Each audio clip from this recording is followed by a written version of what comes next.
Good evening, friends. Good evening, fiends. Good evening, Dovakin Supremes. Welcome to A Bit Late. Tonight we are continuing our story in the Elder Scrolls of the Wolf Queen. Last we read, Queen Potema had schemed to forestall her brother Antiochus from claiming the mantle of emperor. She is caught and, back against the wall, has to retreat. However, in Book 4 she lays an absolutely masterful web of deceit, which brings us to tonight's tellings. The Elder Scrolls, The Wolf Queen, Books 5 and 6. So get comfy, get cozy, and let's settle in for tonight's tales. The Wolf Queen, Book 5. From the pen of Inzolicus, 2nd century sage and student of Montakai, year 3E 119. For 21 years, the Emperor Antiochus Septim ruled Tamriel and proved to be an able leader despite his moral laxity. His greatest victory was in the War of the Isle in the year of 3E 110, when the Imperial fleet and the royal navies of Somerset Isle, together with the magical powers of the Fishic Order, succeeded in destroying the Piandania invading armada. His siblings, King Magnus of Lymouth, King Severus of Gillane, and Potema, the Wolf Queen of Solitude, ruled well, and relations between the Empire and the kingdoms of Tamriel were much improved. Still, centuries of neglect had not repaired the scars that existed between the Empire and the kings of High Rock and Skyrim. During a rare visitation from his sister and nephew Uriel, Antiochus, who had suffered from several illnesses over his reign, lapsed into a coma. That's not mighty suspicious, is it? For months he lingered in between life and death, while the Elder Council prepared for the ascension of his 15-year-old daughter Kintyra to the throne. Year 3E 120. Mother, I can't marry Kintyra, said Uriel, more amused by the suggestion than offended. She is my first cousin, and besides, I believe she's engaged to one of the lords of the council, Modulus. You're so squeamish. There's a time and a place for propriety, said Potema, but you're correct at any rate about Modulus. And we shouldn't offend the Elder Council at this critical juncture. How do you feel about Princess Rachma? You spent a good deal of time in her company in Faron. She's all right, said Uriel. Don't tell me you want to hear all the dirty details. Please spare me your study of her anatomy, Potema grimaced. Would you marry her? That's a very interesting mother-son relationship. I suppose so. Very good, I'll make the arrangements then. Potema made a note to herself before continuing. King Laroma has been a difficult ally to keep, and a political marriage should keep Faron on our side, should we need them. When is the funeral? What funeral? Asked Uriel. You mean for Uncle Antiochus? Of course, sighed Potema. Anyone else of note die recently? There were a bunch of little red-card children running through the halls, so I guess Severus has arrived. Magnus arrived at court yesterday, so it ought to be any day now. It's time to address the council then, said Potema, smiling. She dressed in black, not her usual colorful ensembles. It was important to look the part of the grieving sister. Regarding herself in the mirror, she felt that she looked all of her 53 years. A shock of silver wound its way through her auburn hair. The long, cold, dry winters in northern Skyrim had created a map of wrinkles, thin as a spiderweb, all across her face. Still, she knew that when she smiled, she could win hearts, and when she frowned, she could inspire fear. It was enough for her purposes. Potema's speech to the Elder Council is perhaps helpful to students of public speaking. She began with flattery and self-abasement. My most august and wise friends, members of the Elder Council, I am but a provincial queen, and I can only assume to bring to issue what you yourselves must have already pondered. She continued on to praise the late emperor, who had been a popular ruler despite his flaws. He was a true septim and a great warrior, destroying, with your counsel, the near-invincible armada of Piandania. And it was all thanks to her scheming that happened. That's one of the betrayals from the last book. Oh, your heart has to go out. Anyway, continuing with this most notable speech. But little time was wasted before she came to her point.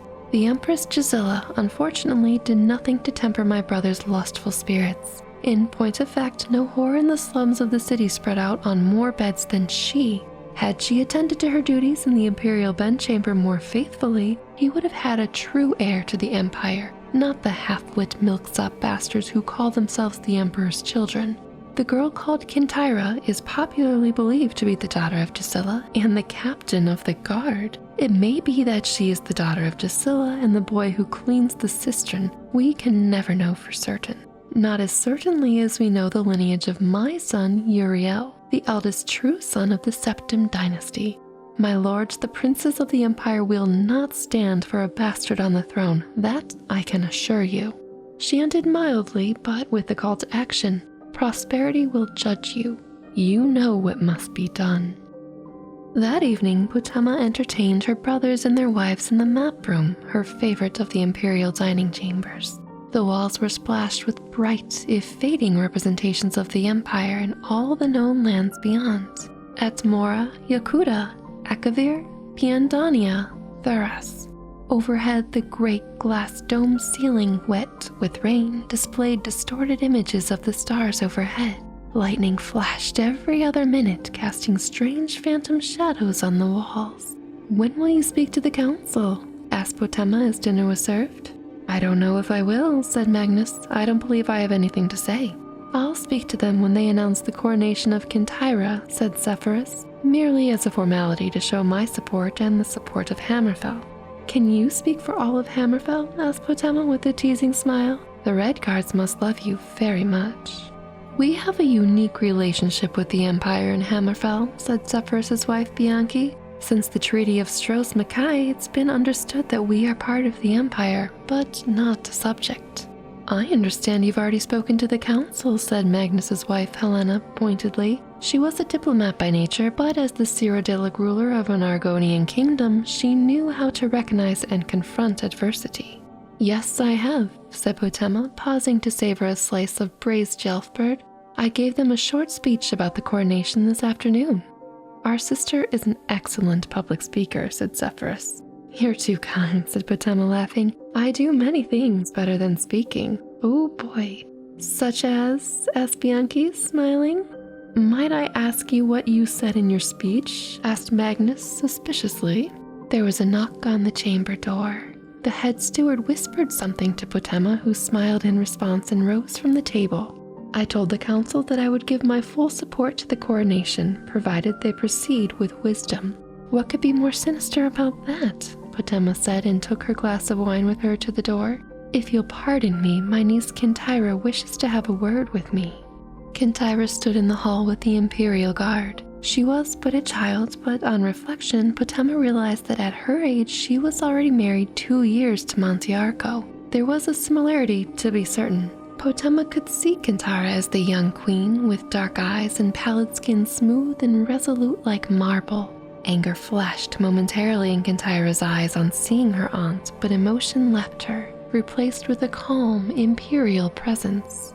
"Queen Potema," she said serenely, "I have been informed that my coronation will take place in 2 days' time. Your presence at the ceremony will not be welcome. I have already given orders to your servants to have your belongings packed, and an escort will be accompanying you back to your kingdom tonight. That is all.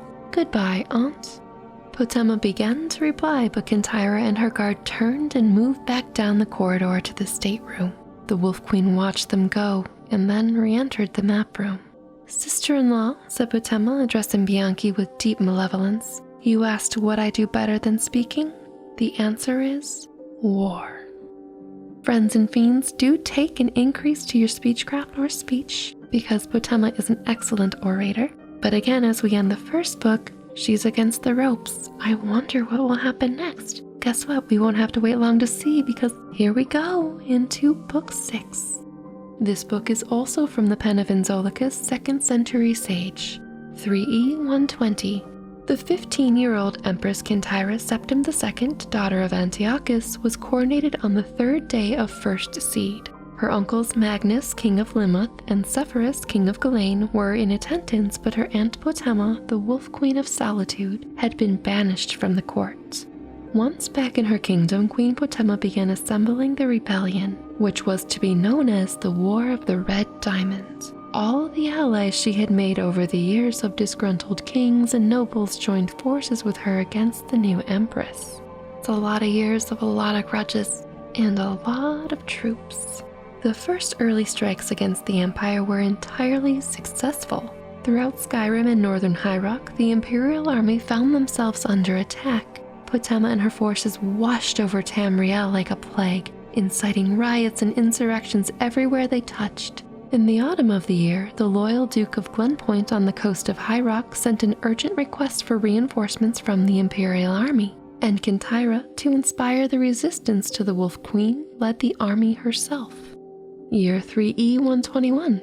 "We don't know where they are," said the Duke, deeply embarrassed. "I've sent scouts all over the countryside. I can only assume they've retreated up north upon hearing of your army's arrival." "I hate to say it, but I was hoping for a battle," said Kintyra. "I'd like to put my aunt's head on a spike and parade it around the Empire. Her son Uriel and his army are right on the border of the Imperial province, mocking me. How are they to be so successful? Are they just that good in battle, or do my subjects truly hate me?" She was tired after many months of struggling through the mud of autumn and winter. Crossing the Dragontail Mountains, her army nearly marched into an ambush. A blizzard snap in the normally temperate barony of Dwenin was so unexpected and severe that it must certainly have been cast by one of Potema's wizard allies. Everywhere she turned, she felt her aunt's touch. And now, the chance of facing the Wolf Queen at last had been thwarted. It was almost too much to bear. "It is fear, pure and simple," said the Duke. "That is her greatest weapon." "I need to ask," said Kintyra, hoping that by sheer will she could keep her voice from revealing any of the fear the Duke spoke of. "You've seen the army. Is it true that she has summoned a force of undead warriors to do her bidding?" "No, as a matter of fact, it's not true, but she certainly fosters that humor. Her army attacks at night, partly for strategic reasons and partly to advance fears like that. She has, so far as I know, no supernatural aid other than the standard battle mages and night blades of any modern army. And maybe the souls of her kingdom? "Always at night," said Kintyra thoughtfully. "I suppose that's to disguise their numbers, and to move her troops into position before we're aware of them," added the Duke. "She's the master of the sneak attack. When you hear a march to the east, you can be certain she's already on top of you from the south. But listen, we'll discuss this all tomorrow morning. I prepared the castle's best rooms for you and your men."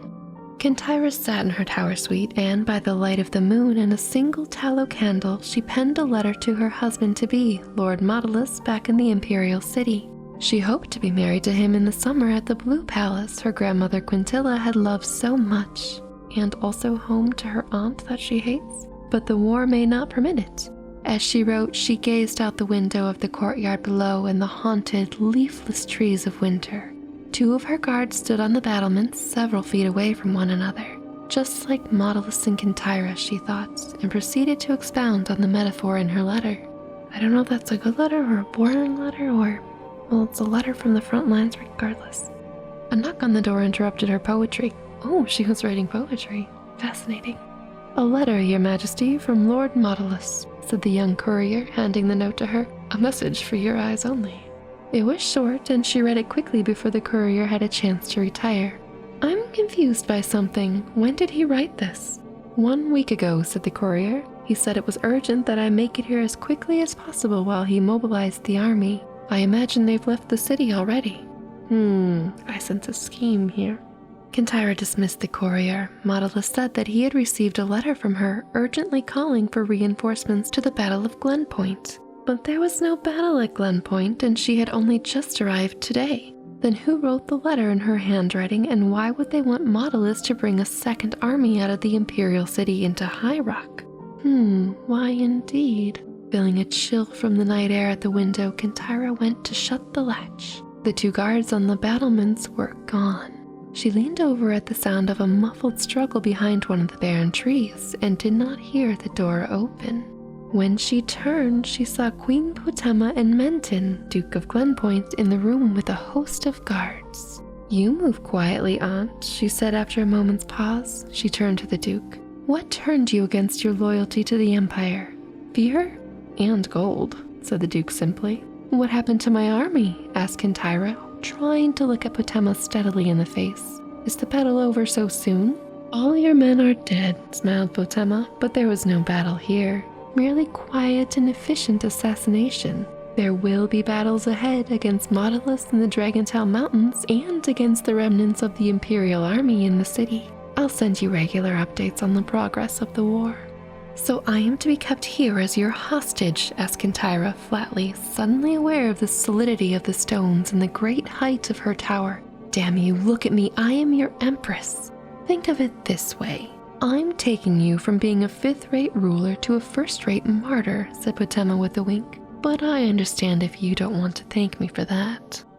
And so ends Book 6 of The Wolf Queen. Do take a permanent increase to your sneak, because that was some serious sneaking on Potema's part. But I do hope you enjoyed reading both of tonight's tales. I certainly enjoyed telling them.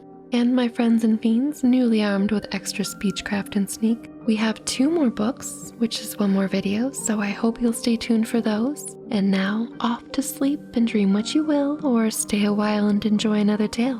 Whichever you choose, I'll speak to you again, and until then, stay spooky, my friends.